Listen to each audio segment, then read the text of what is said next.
Good morning. I'm Caitlin with Wiregrass Daily News, and I'm here with Miss Stephanie Hardin, who is you're with the city of That's Dothan for right. the social services Services coordinator. coordinator, Mhm. but you're here specifically this morning for the SOS, Supporting our supporting souls. our souls. Mhm. And this is a new organization. Right, right. So right now, we're just a support group. Hmm. And the reason I'm here today is to talk about that and try to get the word out about what it is that we do, what we want to try to support, the people that we want to try to help, because I really feel like there is a need for that in our community. And I just want to tell people about it so that they know that help is out there. Yeah. So what does supporting our souls do for the So community? what supporting our souls is basically a peer led, which means that we don't have somebody come in and teach us anything.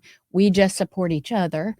So it's a peer led support group where it's really open for anyone that's affected by addiction. So primarily children. If we're the parents of someone who is affected by addiction, loved ones, friends, family. It's like a friends and family support group for those that are affected by addiction or alcoholism. So not for people who are struggling with addiction, but Right. the people That love outside someone. of That's that right. love That's someone who's right. struggling with Yeah. addiction. I Yeah. gotcha. I Yeah. gotcha. So who all is involved with Um, your new organization? so right now it was it was my idea. As the social services coordinator with the city of Dothan, I get a lot of phone calls from primarily parents, moms mostly, that will call and just say, "Hey, I don't know what to do with my son, daughter, cousin, brother, sister, parent. I don't know how to get them help. How can I make them get sober? How can we make them go to rehab? Yeah, Can the courts get involved? Can the right. courts make them go to Is this rehab? so? Is this incarcerated or Sometimes they're out not. Yeah, of? they're out of jail. Yeah, I get phone calls sometimes from people who not they have their child or dad, mom, whatever hasn't even been arrested yeah. yet. And they just, what do I do? How can I make them stop drinking? How can I make them stop using? And it's disheartening for me to have to explain to them. Unfortunately, there's not anything that we can do. The courts can't just step in simply because someone is using drugs. Now, if they get arrested for possession of drugs or if they get arrested for public intoxication or drinking and driving, of course, then, the courts can step in. But there's limited power that the court has even then with enforcing rehab. Right. So we're not mandated by the state, even if they get arrested by the city or the county. You can't make them go to rehab. Now, we do order them to go through Spectra Care and court referral, Yeah. where they have to do outpatient classes. They have to do the one-on-one. They get drug tested. But as far as making them go into an inpatient rehab, a lot of times it takes multiple arrests and jail time before they're even given that option. So there's not a whole lot that we as family members can do to step in and make them get help, and that can be frustrating, especially for a mom. And I share my story a lot with the people that call. You have Just a so personal I experience. do, yes. So I can relate to these moms because I also am the mom of a child who has struggled with opioid addiction since she was about 14. And my child was and is beautiful, blonde. We weren't affluent, but we certainly weren't struggling. We didn't live in the slums. I provided for them. They had a mom, me, who grew up also in a family affected by drugs and alcohol. Um, all of my siblings were affected by drugs and alcohol. So I thought, surely, I'm going to teach my kids differently. Mhm. And I give them everything that I can, above and beyond probably what they needed. And then I find out that my daughter is struggling with opioid Sometimes things happen addictions. outside of our control. That's right. That's right. And that's important for us to discuss not only in the support group but in our community that it affects everyone. Mm. We think about drug addicts as somebody laying on the street and they're incapable of caring for themselves, so they don't have a family that loves them, and that's so far from the truth. Far from the Yes. truth, I mean, it absolutely. affects, I deal in my capacity at the court with parents who are doctors and lawyers and dentists, and kids are in private school, and they do live in the affluent communities, and they come from money, and their children are still struggling with addiction. It doesn't discriminate, Mm-mm. It and doesn't that's pick what and I choose, tell no. these family members that call. Like, it doesn't pick and choose who it's going to affect.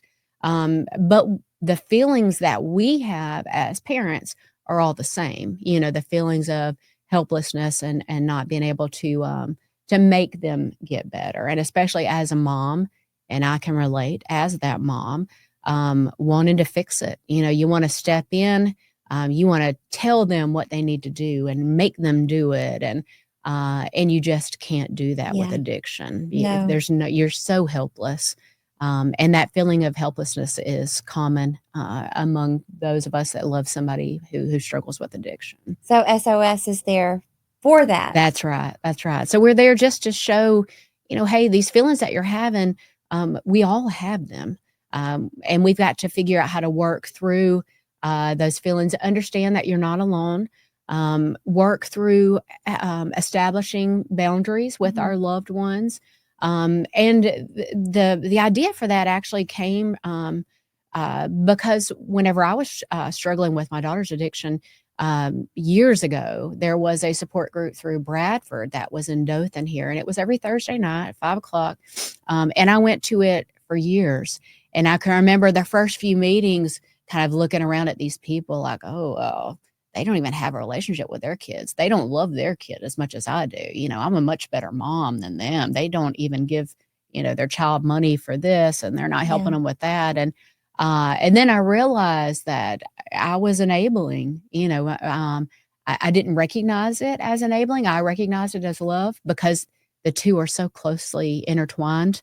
As moms, we enable when we love too much, Yeah. So you have to learn how to love with boundaries. And with time, I was able to learn a lot from those people. And it really did, it saved my life because I was losing myself in trying to save her. Yeah. And that's something that happens a lot with parents who have children that are struggling with addiction. So that's kind of what I wanted to. We've gotten away from that. COVID did away with so many of the in-person support groups, and we started doing Zoom support groups. So Yeah. Bradford still does have a Zoom support group, but it's primarily for people who have loved ones in Bradford. So I wanted to do this one here in our community because of the numerous moms and family members that I talk to that just sometimes call me just to talk, They need support. That's right, yeah. They need an ear They to need listen. somebody that understands where they're coming from, and, we don't necessarily have to give advice. I don't know what the answer is. If I knew what the answer was, there wouldn't be an addict out there, Right. If there was a quick fix, nobody's child would be struggling with it. So there's not a quick fix for that, but there are other people that can, understand where you're coming from and offer that non-judgmental support. So many people are afraid to speak out about their children or loved ones struggling with Fear of being addiction. judged. That's right. That's right. They're afraid of being judged, the stigma that goes along with it. Yeah. So they don't even, you could have somebody sitting right next to you whose child is struggling. But if they feel like you're not going to be receptive to that, they're not even going to mention it. So we want to create a safe space for people who love someone in addiction or recovery. We welcome even people who are in recovery that still love someone in addiction. Yeah. And my plan eventually is to maybe have speakers come in and share stories, and maybe some people showing us different ways to take care of ourselves. Self-care is really important because you do get so lost in taking care of the person that's struggling with addiction. So we've got to learn how to take care of ourselves, Yeah. because otherwise it destroys marriages, it destroys bank accounts, it can destroy you. And we've got to get back to recognizing that it's important for us to be individuals and that we existed before this person that's struggling with addiction, and we got to Right. get back to that. So Right. it's just a safe space to explore that. Do you have so you do have meetings? We do. So every Thursday at 5:30, we meet out at the Pier Building, which is, On I think it's is it 1930 Wise Wise Drive? Drive. Right It's behind right behind, Badcock That's right. Yep, Furniture. right behind the Formerly Badcock yours, Furniture. Badcock Furniture, That's right. that road in between that, and there's, like, this I think there's a I think it's a Southeast cosmetology school. Liquidations or something. Yes, there is. There's a Yep. small cosmetology Yeah, school right that's right. there, and That's then right. formerly yours, that road in between, that's Wise Drive. That's right. Yep, Yes. yep. And they're just a little building back there, which is I think they were on your show not too long ago. They were. Talking about some of the services that they provide and what they do out there. It's a great Now, resource Pier is for the actually community. for people in recovery. That's right. Yep. SOS Or is people for that are wanting to be in recovery. right. Yeah. Yeah. SOS is for people Who love family someone. members who That's love right. someone That's right. in active addiction or in Right. recovery. Right. That's right. And Pier is open pretty much all the time. I think they're open until 9 p.m. and they have like a facility out there. So, if you are in recovery or you're struggling or you want to be in recovery, they have resources that can help you. They also have places where you can just come and sit and hang out. They got a pool table, a gaming system, TV. They have yoga meetings out Oh, yeah, yeah. there. I remember They have Josh telling me that. self-help women's groups and AA, NA meetings, of course. And so SOS is kind of like an AA, NA meeting, but for those that are not necessarily struggling with addiction. Yeah. Just very similar. We don't work the steps. There's not really, and it's not faith-based, which is important for a lot of people. There's not a religious aspect to it because there are so many different pathways to recovery. As John talks about, all the time, there's so many different pathways to recovery. So it's not going to be the same for everybody. And this support group is not going to be where we're trying to push anything in your face. It's basically just a safe, open space for people who love someone struggling with addiction or in recovery to connect with other people that feel the same way. To create that sense of community and I'm not alone. Yeah, because that's very important. That's right. Yeah, Because I I'm can sure remember. I'm sure going through with my daughter. it's Right. isolating. That's right. Yeah, I can remember being in my pajamas one morning, and I don't know what crisis it was at that time because when you love someone in addiction, it's one crisis after another, and we've had years and years of one crisis after another. But I can remember being in my pajamas in my car, just driving. I just drove around like, where do I go? Who can I talk to? And ended up in Judge Lewis's courtroom, and I just went to talk to him. And I remember and he was so patient and sweet with me, and he didn't have to be, but he told me basically what I'm telling you now. There's not anything that we can do. We can't force somebody to get better until they're willing, and ready to get better. And I did not, and I still, it's hard for me to wrap my mind around it now. It doesn't make sense, but I've come to terms with that over the years, understanding, and that's from being able to talk to people that are in the same situation that I'm in and people who know and have experienced the different pathways to recovery. And it is frustrating, but that's the way that it is right now. And us being able to kind of talk about that and explore our feelings about that can help you come to terms with it. Yeah. So other than having meetings, do you also give people who come to meetings, do you give them resources? Yes, so we have access to I'm kind of like a resource guru. You really are. I get about 20 emails from this woman a day, which I'm happy to. I'm very happy to. And you really are the guru for for everything that has to do with community. Remind me your title again. As social services coordinator. Social services coordinator. Yeah. So every time I see something, if I see somebody share something on Facebook or I see something, on the news or run across something. It's not just tied to addiction or recovery. I mean, you cover all the bases. Like today, they're giving away free food. I could send you the information on that. But today, Helping Hands is giving away It's a free food giveaway. Okay. And then, resources for children, families, counseling, mental health. I'm also very passionate about mental health resources. A really good friend, Tyler Kent, who is starting a group called The Uncarried, and their main focus is on mental health and suicide awareness. Wonderful. And so I'm really involved in that too. Come in here and talk to me. Yes, I'm actually going to suggest that to him. Perfect. But anyway, I do. I have access to tons of resources, so I like to share that information at these support groups.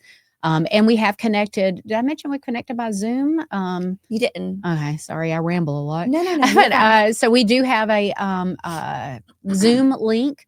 And we're going to make that meeting accessible by Zoom. So you don't necessarily have to come in person. You can download Zoom on your phone and participate. Last week, we had some people from Coffee County come in. I've had some connections from other areas like Florida that have reached out to me and said, hey, this is a really great idea. Let's figure out some way to connect virtually and see if we can't get all of these different people together and, be able to kind of talk and network and offer different resources and different information. So my goal is to make that accessible every week by Zoom.